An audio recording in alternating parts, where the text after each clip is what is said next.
Welcome to the RPM Rundown Live. I am your unofficial host, Sean Baltazar. I am joined by Colleen, Tom, and Chris.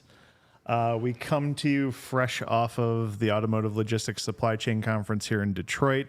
Fantastic event put on by our friends at Automotive Logistics and Ultima Media. The automotive industry is currently, in a time of transition on multiple fronts.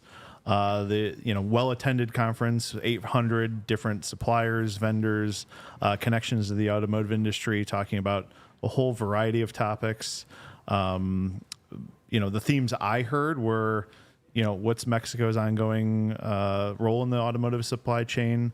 Has the supply chain become more resilient? There's sort of a resounding yes, as post-COVID chip shortage, all of the sort of disruption that happened during that time has in some ways smoothed out and in other ways still persists. And then you have kind of the guessing game of what's going to happen with EV transition, sales numbers that are facing headwinds due to higher interest rates and expensive vehicles, quite frankly. And, where is all of this going to go as we move forward? I was joined by Chris at that conference. I want to throw it over to Chris and get your thoughts on what you saw. Absolutely. Yeah, it was a really cool experience. They put on an unbelievable show. It was great for me to learn more on the vehicle transport side, having, focused most of my attention in freight, outbound, that type of thing.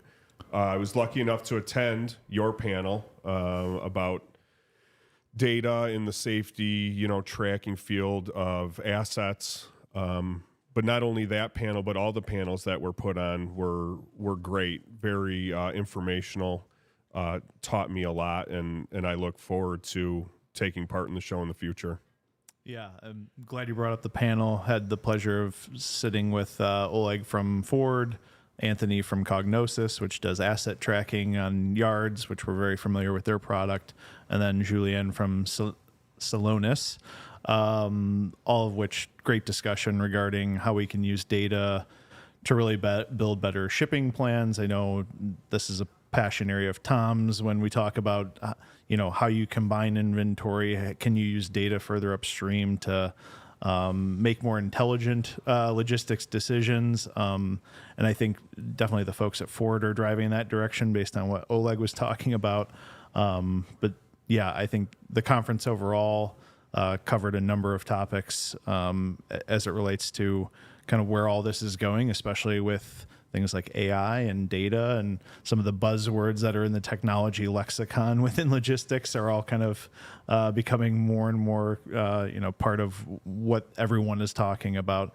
Outside of that, as we move, sort of out of the bubble that was the conference and into the greater sort of what's going on in the world. I mean, we're coming off a hurricane. I'm going to mispronounce this. Helene, obviously causing damage across the U.S. We have another one heading right for Florida right now, and supply chain disruption, I think, is unfortunately what we continue to experience, whether it be at the hands of parts and supply chain or even natural disasters. And I think, unfortunately, that just causes this sort of like domino effect that happens. And Tom, I mean, you've been experiencing these situations where shippers come to us and say, we're staring down the barrel of this thing. What do you advise us to do? Yeah, oftentimes it's in the 11th hour because a lot of these events are obviously unplanned. But our partners have leaned on us for contingency planning, understanding what solutions we can provide from, taking a risk mitigation strategy or control of safety first approach, but ultimately moving inventories around, maybe repositioning them within the network to ultimately get them to the dealer at the end of the day, but also understanding how they impact modes of transportation upstream, like short sea, for example. When we're looking at a natural disaster such as the hurricane going into the last week of the quarter here in September, RPM was engaged in, some contingency planning ideas, but also some real life opportunities to move inventory inland from ports in the southeast. Obviously, capacity was exiting the region. And RPM's network is able to flex and get those vehicles moved in a timely manner while providing transparency and a plan to our customer at the end of the day. I think that's really what they want to understand, is not only what our recommendation is, but that we're going to see it through and provide the visibility through those contingencies. Right. And we can't talk natural disasters without bringing in Colleen, who is involved in all the risk related scenarios and all the way through to claims. And I think when I think about natural disasters and some of the issues that come off of that, how does risk mitigation in these scenarios? Obviously, we find ourselves in various scenarios with haulers and in different customer scenarios. Any thoughts on what to do in the midst of a natural disaster such as this? Obviously, you want to know what you're getting yourselves into, right? Yes. So we want to make sure, first and foremost, that our carrier partners are acting safely, that they're not putting themselves in harm's way to get the job done. But we also want to make sure that, we're doing things the right way. Our carriers are, again, not putting themselves at risk and doing what they can to safely deliver products. But it's important for them to understand, as us helping them to understand, is there, our routes, washed out, and, what do they need to do to, reroute to, still try to get to their delivery on time. There's just lots of different things to take into consideration. I think that feedback's a two-way street, right? Mm-hmm. We take a lot of information from a carrier base that has been approved in network for some time, that have drivers all around the country. And that feedback comes in through our partnerships to our carrier sales team, which ultimately helps us inform a customer to hopefully build a plan earlier, right? And give them a strategic advantage in terms of planning those contingencies we talked about. But ultimately, having boots on the ground, right? RPM at all our contracted locations at plants, ports, and railhead has on-site representation where they're collaborating with the processors, with the vendors at these locations to understand what their contingencies are and how our capacity fits around ultimately what the OEM or the dealers are looking to accomplish through those tough situations. And there's these meetings happen obviously fast and furious, and it's a very dynamic situation to where internally at RPM, my team, the vehicle transportation sales team, we collaborated together because we each have relationships with the different OEMs, right? So we have to understand what each other is doing and what we're hearing out there so we can get a consolidated view and understand how the opportunities and risks fall into what the industry as a whole is doing, and then ultimately taking that information and providing solutions. Yeah, I'm glad you brought up ports, because that brings me to another disruption. Or non-disruption. Yeah, or non-disruption. So, a long wind up for a pretty quick, resolution. But the ILA port strike was obviously on the minds of all of our customers for seemingly the last several months. And I think that can kind of got kicked down the road. And then the day of reckoning was almost upon us. And we had a number of customers saying, we've already redirected, we've already taken certain measures. And while most will look at it being, it was quickly resolved, there was no disruption per se. Tom, I want to throw it back to you because we were talking about this before. Like, there was already disruption in motion. Right. Whether that was vessel rerouting on the short sea side for Mexican product that was coming up into the East Coast ports, looking at ways to reroute those vessels to the West Coast to get them unloaded and the transit time and the cost necessary to do that, versus another strategy, which would be a haul away strategy, which we've built over the last few years, building a haul away network out of South Texas, which is a location that, we've been able to contract high quality OEM carrier providers in a region or an area of the country that it didn't exist previously. So creating a high quality network that we've leveraged for off-rail strategies in the past, but also having that as a turnkey solution with another event such as the port disruption, where we could offer that option to not only the OEMs that are currently utilizing it, but ones that haven't, that are looking for a different way to get vehicles into the U.S. from Mexico. I think it's also important to keep in mind that there's still negotiations going on, that they've resolved the wage issue, Yeah. but there's still some other things that need to be worked out. So there could be further disruptions down the road. Yeah, this thing is definitely not over yet by any means. Not even close. And if it follows a similar pattern to how the auto workers sort of negotiation happened. I mean, this thing could kind of play out over months and months and months as they sort of resolve piece by piece. So it's certainly something we need to keep an eye on. And I know just even internally huddling up about kind of what the action approach should be.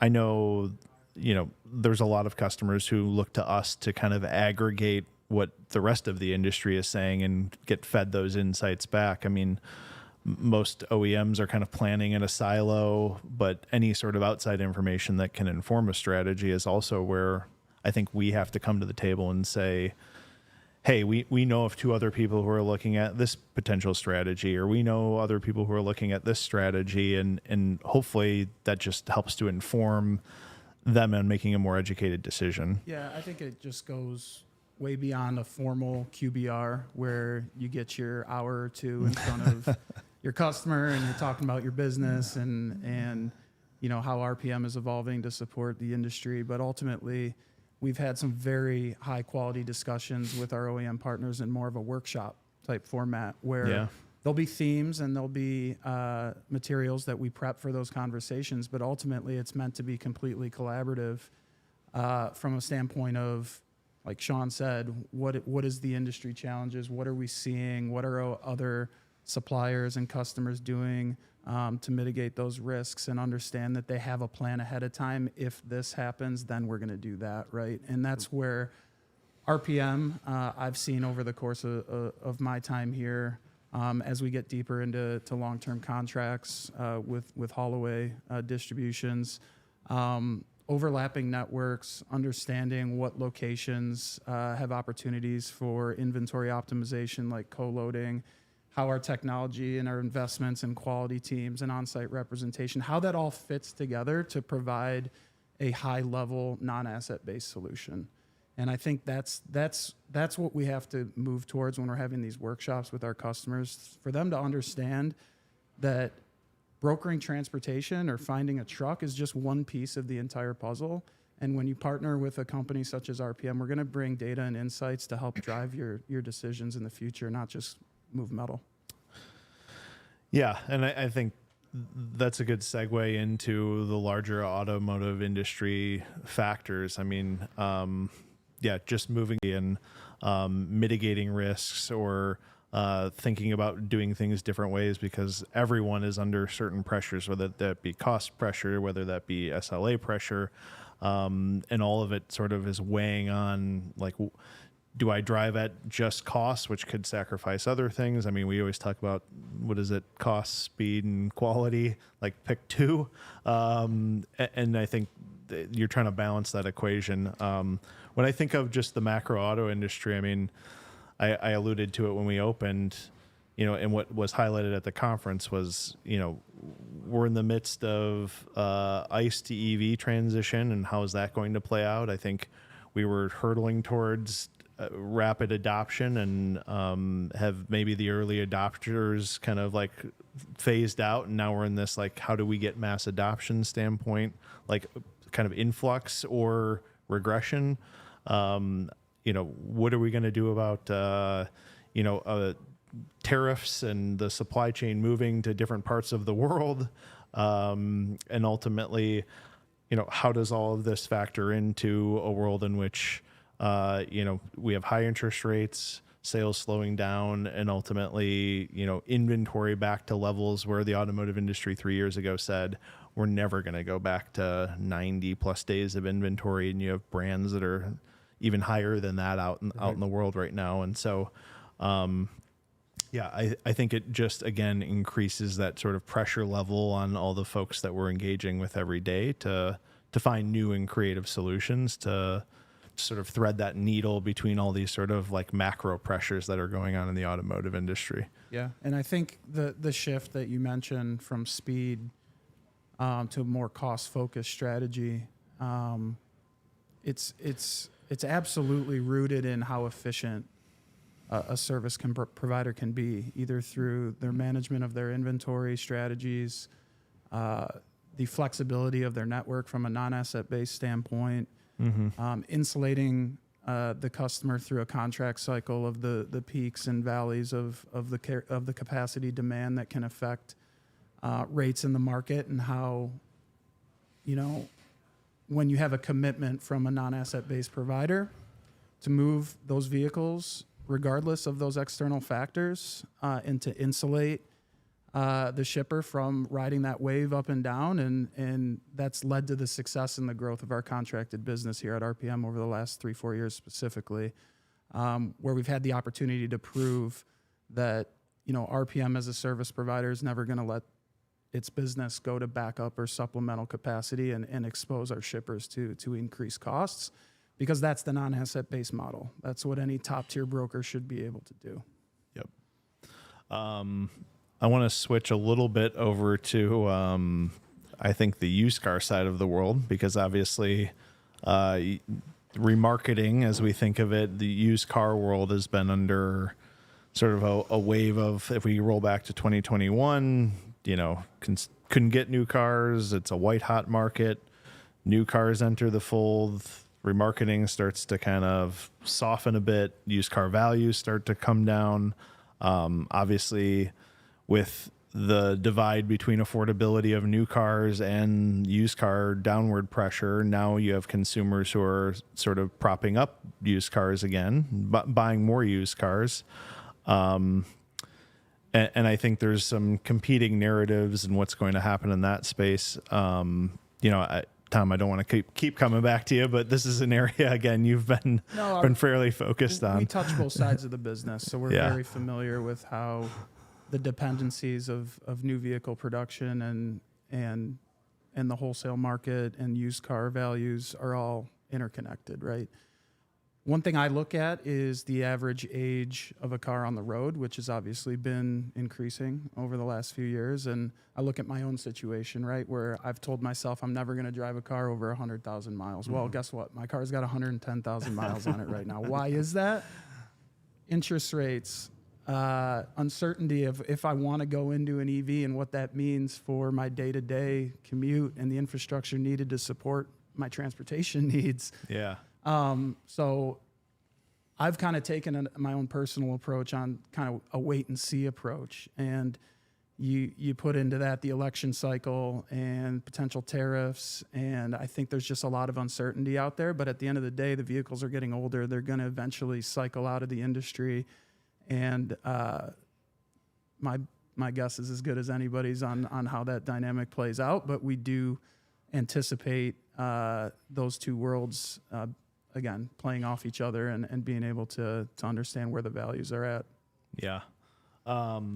Another theme I think I want to tie in here, and I want to grab Chris because he's been patiently waiting on the sidelines a little bit. All good. Is related to Mexico, and obviously, Mexico has become an increasingly important part of the automotive industry. It has been for many, many years, but I think is only seemingly compound growth, is experiencing compound growth as it relates to its importance.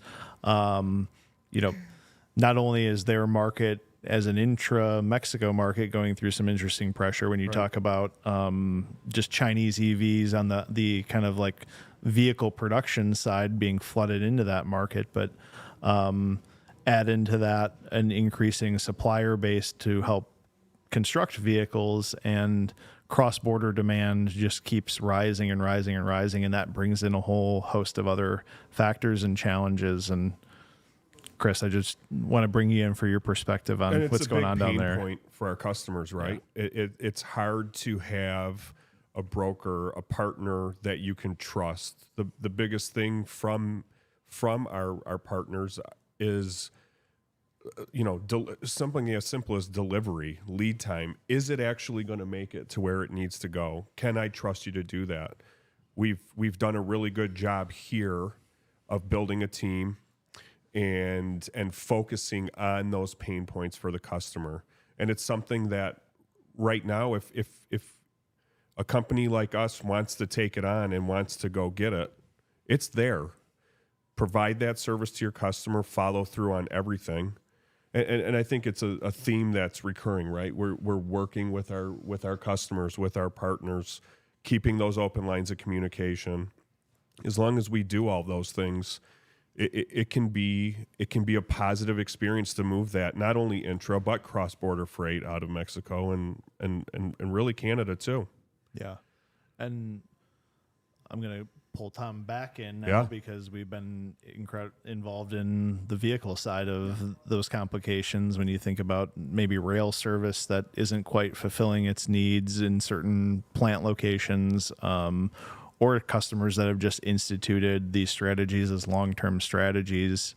What have you seen from the vehicle side with Mexico? Yeah, well, RPM has both serviced inbound vehicle deliveries from the United States into Mexico and vice versa. So we've made an effort, like Chris mentioned here, to invest in partnerships and technologies and processes to allow us to service cross-border transportation on both the finished vehicle and the parts side, which is very unique. Obviously, they have their own specifics as far as operationally and the players involved and the tools out there to provide that transparency. But at the end of the day, Chris, I think you hit home is a collaborative relationship that defines expectations, but also when things don't go to plan, maybe out of our control. We have a contingency or at least visibility into what the next steps are, and we're going to follow up on that and provide that level of communication through the whole process. And really, at this point, the openness and honesty with your customer is all they're really after. There's a lot of, I don't know. We always know, right? We always know. And if we're open and honest with them about that, given all the other issues that they have, they really do appreciate that. Yeah, and then there's obviously crossover between vehicle and freight as well, from an equipment standpoint. So Correct. larger vehicles being transported on non-traditional trailer platforms, flatbeds, open deck, even dry van, 53 dry vans that we've seen opportunities, or shippers utilizing other modes to get vehicles into and out of Mexico. Obviously, that's a great opportunity for us as a provider with a very diverse supplier network on the carrier side. Yeah. I mean, I think given how we serve both sides of the coin, if you will, we've had some interesting conversations with a number of customers on how we leverage that kind of directionally back and forth. And I know there's emails that fly around all day around here regarding how can that non-traditional equipment support the vehicle effort and vice versa. And I think we're very early in understanding that. We've seen some small project success of where we're kind of crossing that line upstairs of our two teams, but we're hungry to try something different with our customer and carrier partners that'll benefit all, is with quality and safety and process for damage mitigation being always the North Star in those discussions. And I want to bring you in because you can't talk about Mexico without risk, and you can't talk about trading equipment back and forth without talking about, again, quality and training and making sure the right processes and procedures are dictated to the driver who's ultimately going to potentially load that vehicle, who maybe doesn't load vehicles every day, or is newer in the industry, and how we approach sort of that side of the world. Finding unique solutions and, actually doing some training with our carrier drivers and, helping them understand how to load properly and all that kind of stuff. We've been doing that on site, making sure that we're using strong carrier partners, especially on the Mexican side, because, it is an unknown, it's relatively unknown world out there for us. It's a little bit different in terms of, insurance requirements and all that kind of stuff, liability, cargo liability and claims. So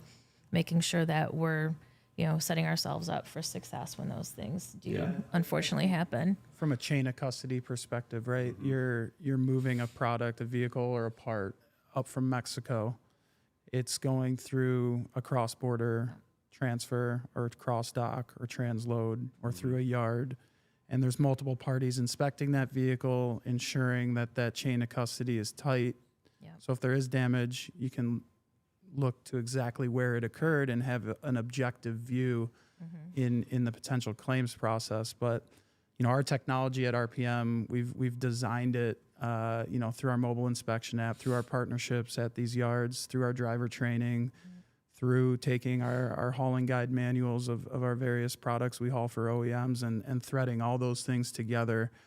So the expectations up front are clear, and they're monitored in real time on site as drivers are coming in and out of these compounds and ultimately handling the goods that are going to go to a dealer, which is the OEM's customer, that we obviously take great pride in delivering damage-free. Absolutely. We have a question. How is RPM positioned to provide driveway services? So this is lucky you, Colleen. You get to get brought back into this, but high level, there's definitely been a chorus of customers who have said, do you offer this? When can you offer this? How quickly can you offer this? Coming from specifically the remarketing side of our business. We do know of some OEMs who have engaged this service as a solution in their network, given haul away capacity challenges over the last couple of years. So we took the initiative to say, how would we stand up the infrastructure for this? How would we deploy this in our business? And we've finally let the rubber meet the road. But I know there's been some inherent complications in doing this.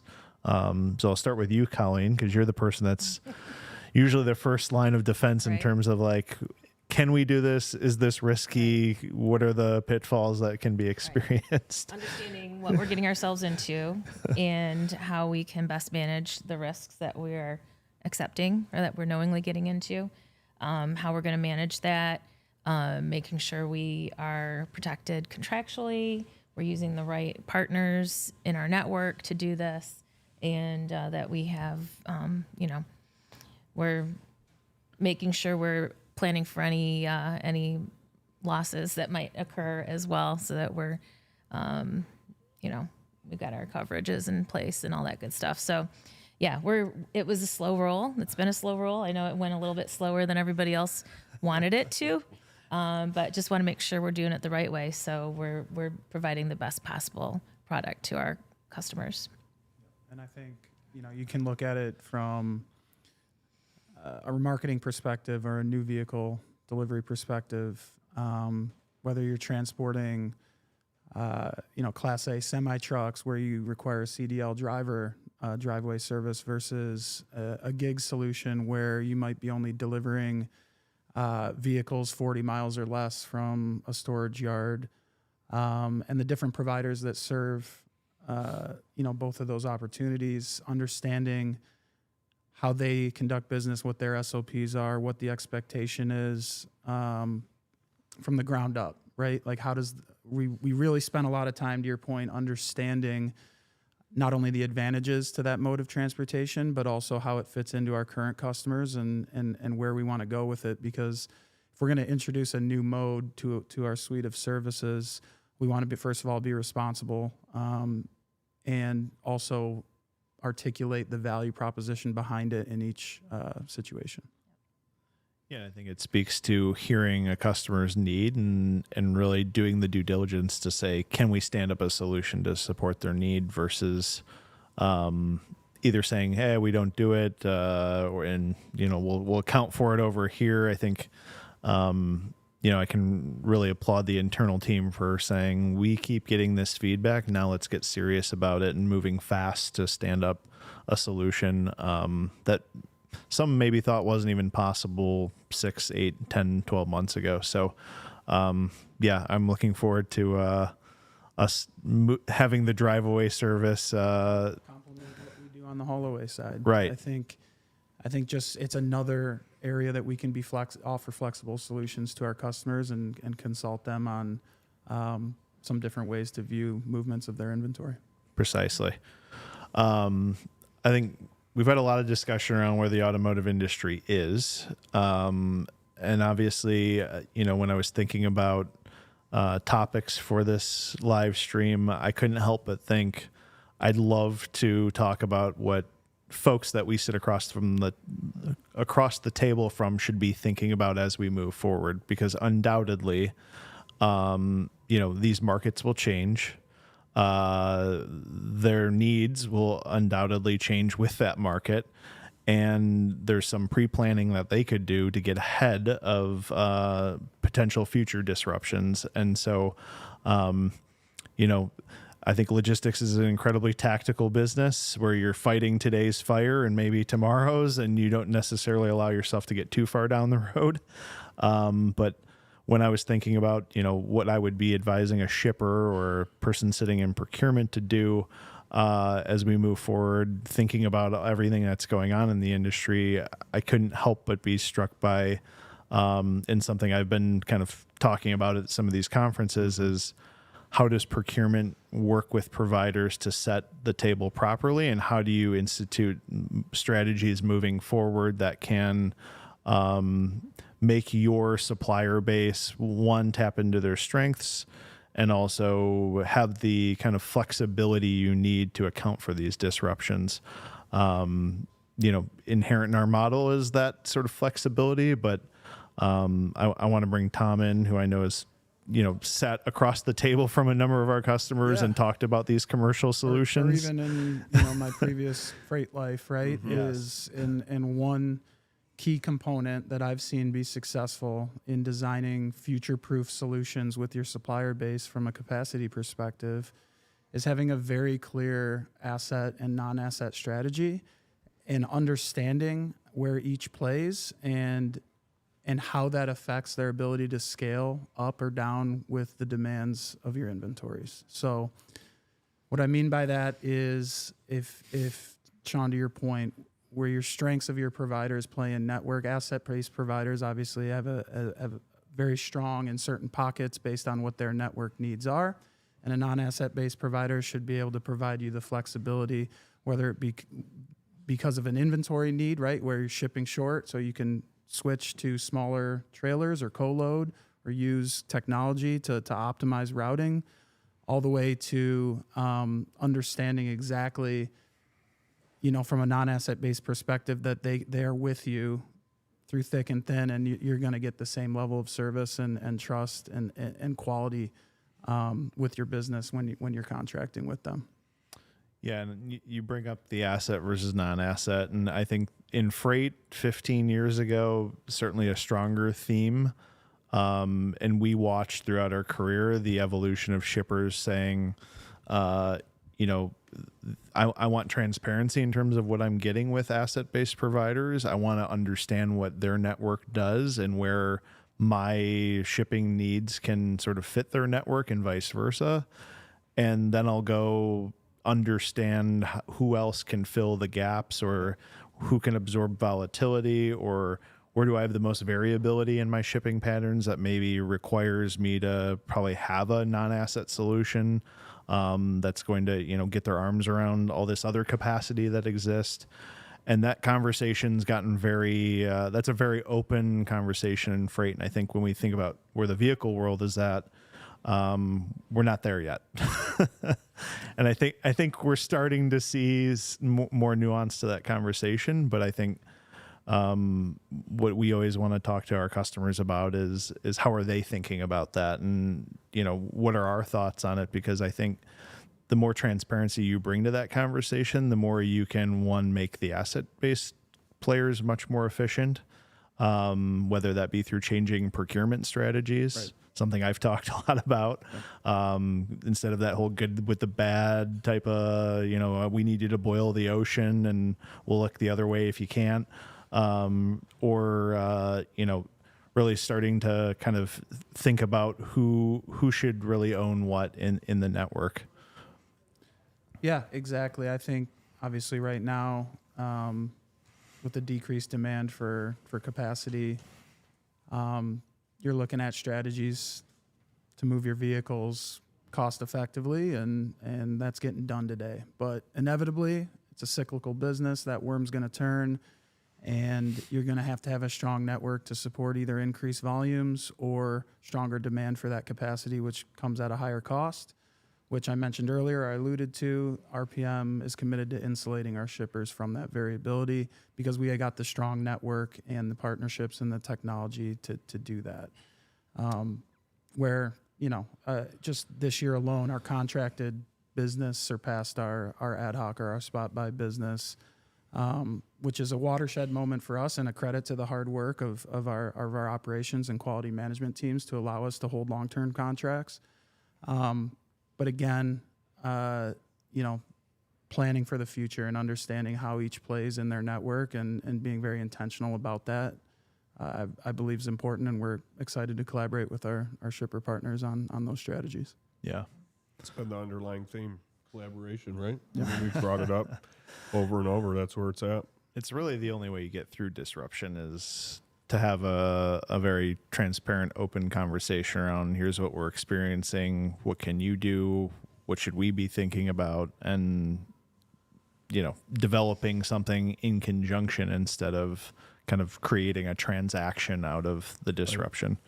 I don't know where we're at on time. 5 minutes. I'm being told we got 5 more minutes, so I I want to make sure I give time to kind of give everyone some last words. But I want to just hit on one last thing as it relates to how we should be thinking about these networks and where customers should be going to mitigate future disruption. My mind always goes back to that further upstream table setting. I think the more you can understand about the networks that exist within your network of providers, and the more you can design procurement strategies that align to extracting the best parts of that out and having sort of a differentiation of how those networks can play within your kind of total network of distribution, will ultimately drive, I think, a higher success outcome. I mean, that creates better efficiency, that reduces costs within the network, and ultimately allows, I believe, the shipper to have much more control over how their network behaves, which is something we don't see a lot of in the vehicle transportation world. I think it's a perfect segue. I think we've seen newer OEMs or EV OEMs that are taking a more control tower approach into the sequencing of their inventory, when it ships, where it ships, how to collect the capacity on the front end to be able to prioritize your inventory around, rather than turning it over to your contract provider and say, hey, you route these 1,000 VINs the best way you can while maintaining these service KPIs. Well, we know there's a better way. We know we can provide visibility into decision-making in a dynamic situation with what vehicles need to go to what dealers when. And that's where I think RPM can step in and provide some best practices, some technology solutions, some insights into planning capacity, and ultimately the speed and cost ramifications and the scenarios around those things. Yep. I want to send it around the table for one last kind of closing thoughts on, and I'll pose the question, what do we believe will happen here in Q4 within the automotive industry? Given all we've talked about between disruptions, production that's been kind of uneven in Q3, but we know there's going to be a push to, make numbers, if you will. Everyone's got goals. Everyone's got, numbers they need to hit. And, I think a supply base that is experienced so much decrease in terms of demand, and are they even prepared for it? So We'll start with you, Chris. Lucky, you get the lucky first draw. You know, this kind of hits home personally, truthfully. You know, we're in the market for a new car, right? For my wife, her lease is up. And, you know, being from an automotive family, my father, my uncles, everybody, Chrysler retirees, you always know they've got to deal. They're going to move the product, right? They have to. Yeah. They have to move the product. So, you know, as far as what I see happening, you know, unfortunately, we've seen layoffs, right? We've seen massive layoffs. We've seen some tough times in that industry right now for the people working in that industry. But they're always going to do whatever they can to move that product. And if that means more, you know, you feel bad during this season, during the holiday seasons, that happening. But if I had to guess, they're going to deal. They're going to move that product. They've got to. And, you know, in the end, collaborate, right? We've said it 100 times here. Collaboration, work with everybody to plan better for the future. And they always come out ahead some way, somehow, right? And I envision that happening. But it might be, you know, early Q1, Q2 of next year before we start to hear those positive vibes. Yeah, I'm going to go in the direction of educating and collaborating with my sales team to re-educate our shipper partners how a non-asset-based provider can adapt to different macroeconomic situations, right? Understanding exactly in the last 3 years where we've provided value may not be where we're going to provide value in Q4 and beyond, and what that means for us as an organization and our approach. So again, collaboration, looking forward to sitting across the table from our partners, learning what their goals are, and understanding how our team, our process, and our technology can help support those. I'm very excited to see what transpires here through the end of the year. Yeah, and for my end part of the world, you know, personally, well, not personally, but professionally, I think, you know, really doubling down and doing the hard work internally with our internal teams, and you know, making sure that we're doing everything we can to help, you know, protect our customers and our carrier partners and insulate us from any losses, making sure that we're doing all the right things on site and on the road. And I guess I'll close it with, I believe Q4 will be strong. Yep. I think, you know, we see interest rates starting to tick down a little bit. We have the Toms of the world who's sitting at 110,000 miles, dying to get in a new vehicle. You know, holiday season, consumer sentiment is up. We've seen the jobs report recently. So there are factors that are certainly positive momentum within the broader economy. How that translates to people saying, I'm done with this 10-year-old vehicle, I think we'll have to wait and see on. But you know, I know the industry is bringing forth a lot of it, new product. The 25s are about to hit here or are already making their way out. Technology continues to be at the forefront of where these vehicles are going. So that might entice people into look at all the new things that I can do with my vehicle.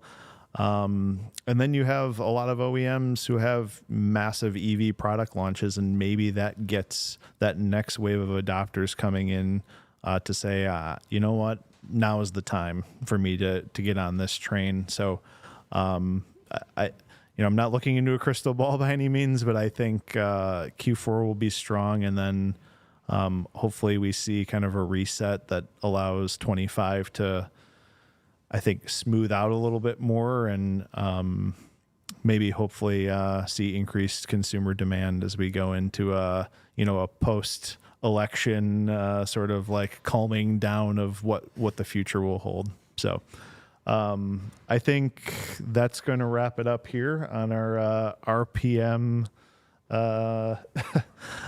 RPM Rundown Live. I want to thank Chris, Tom, Colleen for joining me. To say we were all a little nervous for this one would be an understatement, but you all did a fantastic job. So thank you. Thanks for having me. Thank you. And thank you, Sean.